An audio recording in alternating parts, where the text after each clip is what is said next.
사람의 마음은 참 이상합니다. 미워하던 사람도 떠나고 나면 그리워지고 가까운 사람일수록 가장 멀게 느껴질 때가 있죠. 이건 어쩌면 누구에게나 있을 수 있는 이야기입니다. 다만 우리는 그것을 인정하기가 두려웠을 뿐입니다. 가을이었습니다. 단풍으로 물든 마을 외곽 낡은 기와집 한 채가 조용히 서 있었습니다. 창문에는 희미한 불빛이 켜져 있었고 바람에 코스모스가 흔들리고 있었습니다. 그 집에는 두 사람이 살고 있었습니다. 제 이름은 윤정이 올해 44입니다. 2해 전 남편이 교통사고로 세상을 떠났습니다. 그 뒤로 저는 시아버지와 단둘이 이 집을 지키고 있습니다. 오후 3시. 저는 주방에서 조용히 물을 썰고 있었습니다. 창밖으로 새소리가 들렸고 시계 초침만이 또각또각 시간을 알렸습니다. 약 드실 시간이었습니다. 약봉지와 물 한 컵을 쟁반에 담아 복도를 지나 아버님 방으로 향했습니다. 문을 두드리자 안에서 기침 소리가 들렸습니다. 백발의 남자 방영호. 제 시아버지는 올해 67이었습니다. 창가에 앉아 독서용 안경을 쓰고 신문을 보고 계셨죠. 제가 들어가자 신문을 내려놓으셨습니다. 벌써 그럴 시간인가 고맙네. 밥은 좀 드셨어요? 아침에 내가 차려준 죽 먹었지. 너도 먹었나? 네, 걱정 마세요. 잠깐의 침묵이 흘렀습니다. 눈빛이 마주쳤고 아버님이 먼저 시선을 돌리셨습니다. 처음엔 정말 어색했습니다. 며느리와 시아버지 그 이상도 이하도 아니었죠. 하지만 함께 밥을 먹고 함께 침묵을 나누고 함께 날을 보내다 보니 어느새 가족보다는 사람으로 그분을 보게 됐습니다. 한 사람의 노인이 아니라 외로움을 아는 한 인간으로요. 저녁 시간이었습니다.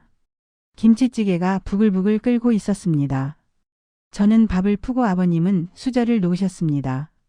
둘 다 말없이 먹기 시작했죠. 이건 태수가 좋아하던 김치찌개네. 아버님의 목소리에 손이 멈췄습니다. 네. 그 사람 입맛이 아직 제 손끝에 남았나 봐요.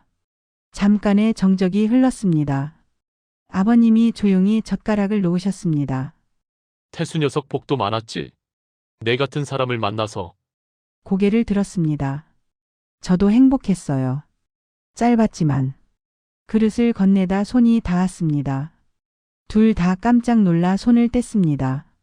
그때 손끝이 닿았을 때 이상했어요. 심장이 너무 빨리 뛰었거든요. 아무렇지 않은 척했지만 그날 밤 잠들지 못했습니다. 해질녘이었습니다. 아버님은 마당에서 고추를 따고 계셨고 저는 빨래를 널고 있었습니다. 아버님이 고추 한 줌을 제 바구니에 넣어주셨습니다. 이거 말려서 고춧가루 만들면 되겠네. 제가 할게요. 아버님은 허리 안 좋으시잖아요. 나도 아직 할 만해. 늙은이 취급 말고. 둘이 함께 웃었습니다. 석양빛이 우리를 비췄습니다. 우린 그렇게 조금씩 서로의 빈자리를 채워갔습니다. 말하지 않아도 아는 것들이 생겼고 함께 있는 시간이 편안해졌습니다. 아침에 일어나면 아버님이 마당을 쓸고 계셨고 저는 그분이 좋아하시는 된장찌개를 끓였습니다. 저녁이면 함께 뉴스를 보다가 졸기도 했습니다. 그저 그런 평범한 일상이었습니다. 하지만 그 평범함이 저에게는 유일한 위로였습니다. 추석이 왔습니다. 친척들이 모였습니다. 거실은 북적였고 조카들이 뛰어다녔습니다. 여자들은 주방에서 음식을 날랐고 남자들은 거실에서 화투를 쳤습니다. 저와 아버님은 나란히 앉아 과일을 깎고 있었습니다. 그때였습니다. 어머, 아버님이랑 정희 언니는 참 사이가 좋으시네요. 다른 며느리의 목소리였습니다. 그러게요. 마치 신혼부부 같으세요. 순간 제 손에서 칼이 멈췄습니다. 아버님도 미묘한 표정으로 고개를 숙이셨습니다. 에이, 무슨 말씀을. 억지로 웃었습니다. 하지만 그 순간 이상하게 숨이 막혔습니다. 그 말 한마디에 이상하게 숨이 막혔어요. 농담이었겠죠. 그저 친한 가족이라는 뜻이었겠죠. 하지만 그때부터였어요. 서로를 보기가 어려워진 게. 그날 밤 불이 꺼진 복도에서 2개의 방문 틈으로 불빛이 새어 나왔습니다. 둘 다 잠들지 못하고 있었습니다. 아버님은 생각하셨을 겁니다. 태수야, 내가 떠난 자리를 지키려 했는데 내 마음이 흔들린다. 이게 죄겠지. 하지만 이 고요한 집에서 저 사람만이 유일한 온기였다.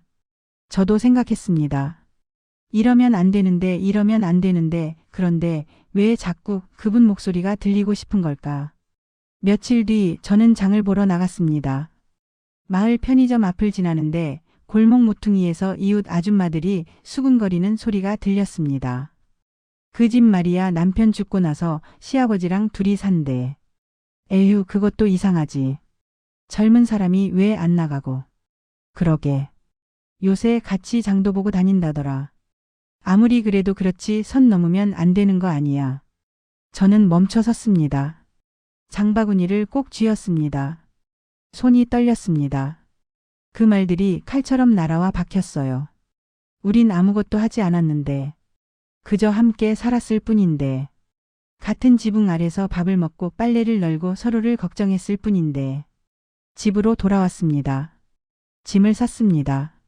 아버님이 멀리서 지켜보셨습니다. 아버님, 저 며칠 친정에 다녀오겠습니다.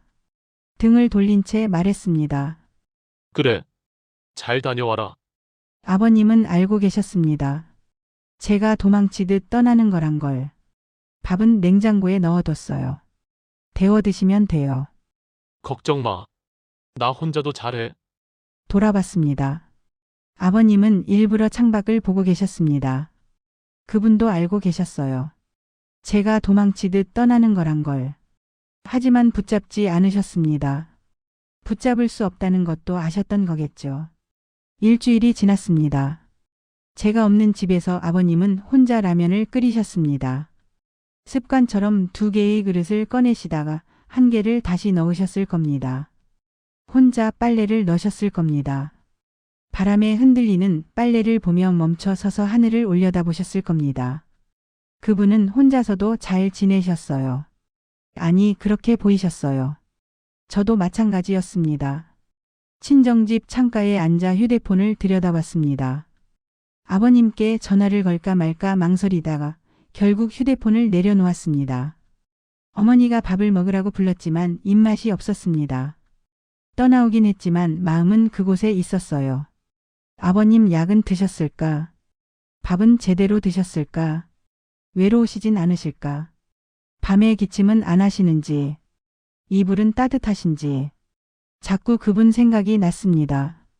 아침에 마당을 쓸던 뒷모습, 신문을 보다가 안경을 벗고 눈을 비비시던 모습, 제가 만든 음식을 드시며 작게 웃으시던 얼굴.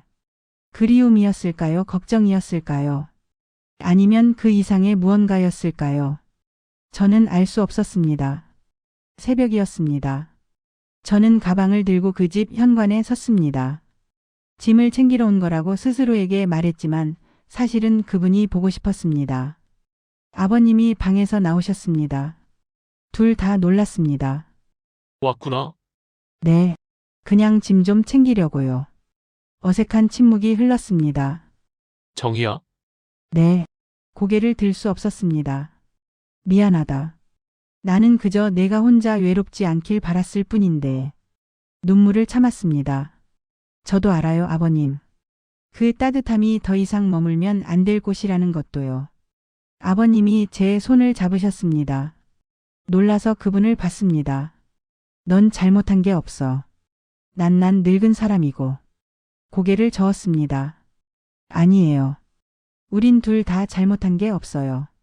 그저 외로웠을 뿐이에요. 두 사람의 손이 천천히 놓였습니다. 현관문을 열었습니다. 아버님, 건강하세요. 너도. 문이 닫혔습니다. 아버님은 혼자 남으셨습니다. 저도 혼자였습니다. 그 후로 저는 그 집에 가지 않았습니다. 가끔 꿈을 꿉니다. 그 집 주방에서 찌개를 끓이는 꿈. 마당에서 빨래를 넣는 꿈. 저녁 석양빛 아래 아버님과 나란히 앉아있는 꿈. 깨면 눈물이 나 있습니다. 사람들은 우리를 오해했습니다. 하지만 그분은 제게 가족이자 마음의 의지였습니다. 사랑이었을까요? 저는 아직도 모르겠습니다. 사랑이라는 단어로 설명하기엔 너무 복잡했고 그렇다고 단순한 정만도 아니었습니다. 그저 한 사람의 온기가 필요했고 그 온기가 서로에게 위로가 됐을 뿐입니다. 하지만 세상은 그런 미묘함을 이해하지 못합니다. 흙과 백으로만 판단하죠. 옳고 그름으로만 나누려 합니다. 다만 한 가지는 확실합니다. 그날 이후 그 집에는 봄이 오지 않았다는 것. 단풍잎이 바람에 흩날리고 빈 빨랫줄이 흔들리고 대문은 굳게 닫혀 있습니다. 그 집 식탁 위에는 아직도 찻잔 2개가 놓여 있을 겁니다. 식지 않은 차처럼 우리의 시간도 그렇게 멈춰 있을 겁니다. 우리는 모두 외로움 속에서 누군가의 온기를 찾아 헤맵니다. 때로는 그것이 허락되지 않는 곳에서조차. 여러분의 구독, 좋아요는 영상 제작에 큰 도움이 됩니다. 지금까지 시니어 보이스였습니다. 감사합니다.